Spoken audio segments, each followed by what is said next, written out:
We're going to do a live tutorial on how to apply for firearms in the state of New Jersey. Please visit the Edison Police Department website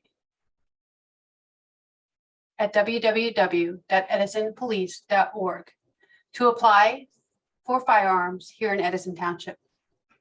Once you're on this page, you're going to scroll down to where you see firearms applications and click that tab. All the information contained on this page we will review during the tutorial. You're going to scroll down to where it says Firearms Registration and Application System, also known as the FAR system. This system is monitored through the New Jersey State Police and not Edison Township. Please click on the NJ FARS portal. This takes you directly to the State Police website where you will apply for firearms. You're going to select this green button that says Online Firearms Application. It's going to ask you for your ORI number. Edison's ORI number is NJ0120500. This can also be located on the Edison Police Department firearms page. Once you type in the ORI number, it will come up Edison Township PD.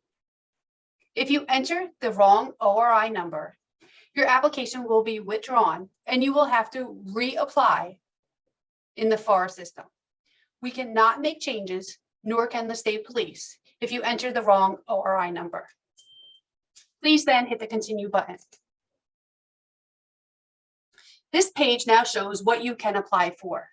An initial firearms purchase ID card allows you to buy long arms and ammunition in the state of New Jersey. Permit to purchase a handgun, change of address on an ID card, change of sex, change of name, or replacement ID card. For purposes of the tutorial, we will be applying for an initial firearms ID card along with permits to purchase a handgun. Please, at the time you are applying, if you want an ID card and handguns, do it on the same application. There's no need to make numerous applications for an ID card and permits to purchase a handgun. It can all be done at the same time. Next, you're going to select the number of permits you want. There are no limits to the number of permits you can apply for.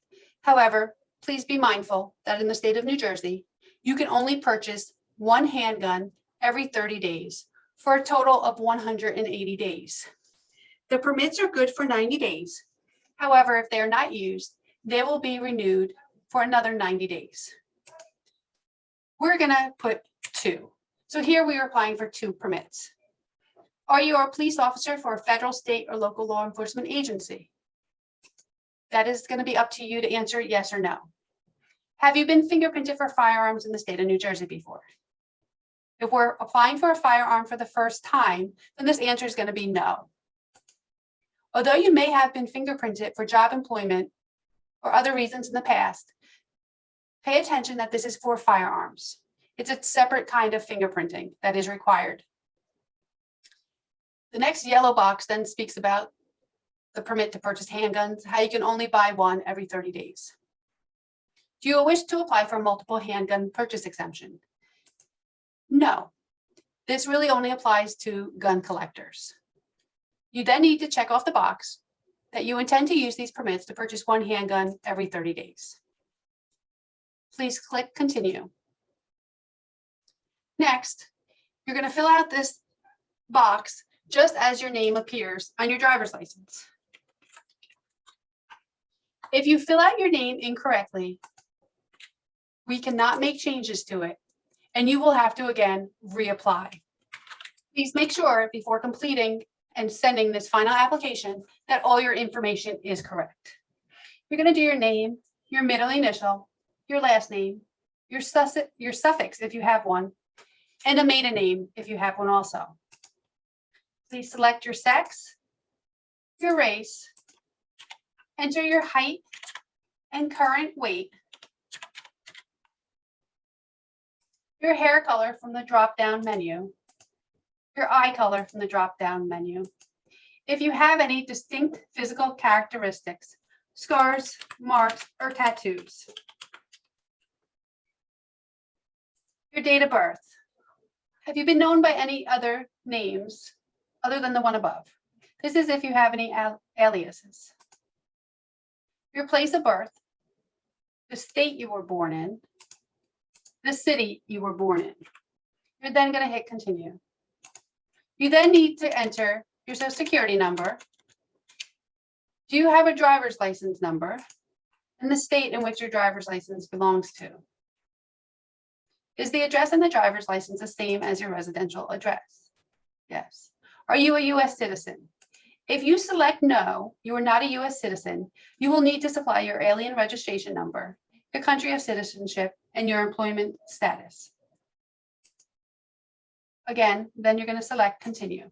I am employed, so I'm going to put that I am employed by the Edison Police Department with the current street address, the township, the state, the zip code, the phone number, and the occupation.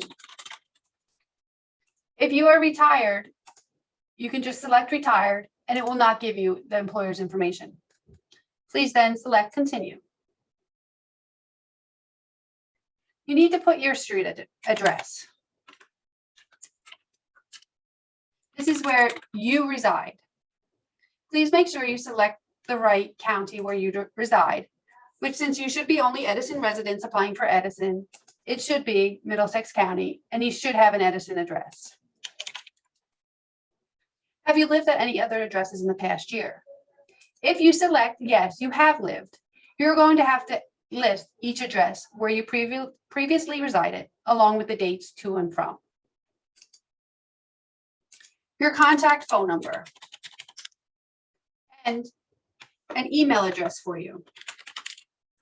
This is very important so that we can reach you if we have any questions regarding your application.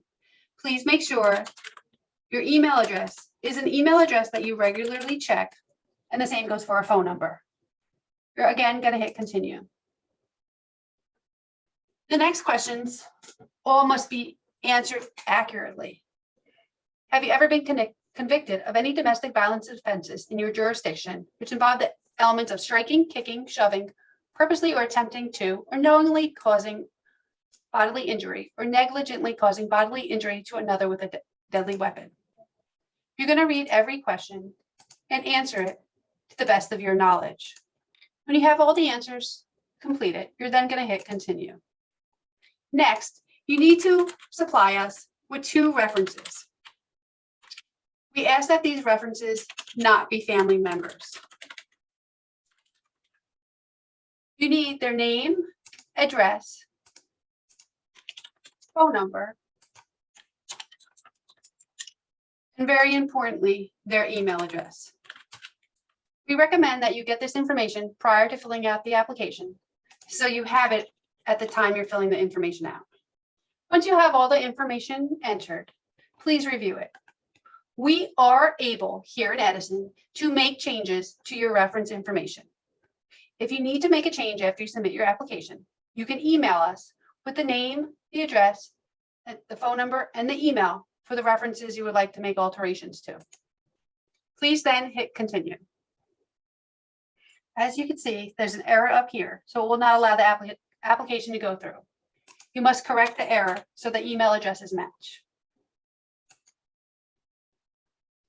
This is the chance to review all the information you entered to make sure that the information is accurate. If you need to make changes, every section has an edit page where you can edit and go back to make the changes. You then are going to have to select if you agree that you have applied for the correct number of e-permits or FID card. You're selecting that you understand this cannot be changed after the application. You're then going to review your personal information. Is your name spelled correctly? Is your date of birth correct? You're then going to check off that your name is spelled correctly and your date of birth is correct. Again, you understand that this cannot be changed after your application is submitted. You're then going to review your identification details, your contact details, and the background information of the questions that you answered. Once that's completed, you're going to review your references, and you need to answer the 4 questions. That you acknowledge that you reviewed all the information, that it's correct. That you're aware of your rights. That all your answers, given on this application are complete, true, and correct. And then you're acknowledging that you're paying $5 per ID card and $2 per handgun permit, which is paid to the issuing police department. We will review where to make this payment as soon as we're done this application. You're then going to hit continue.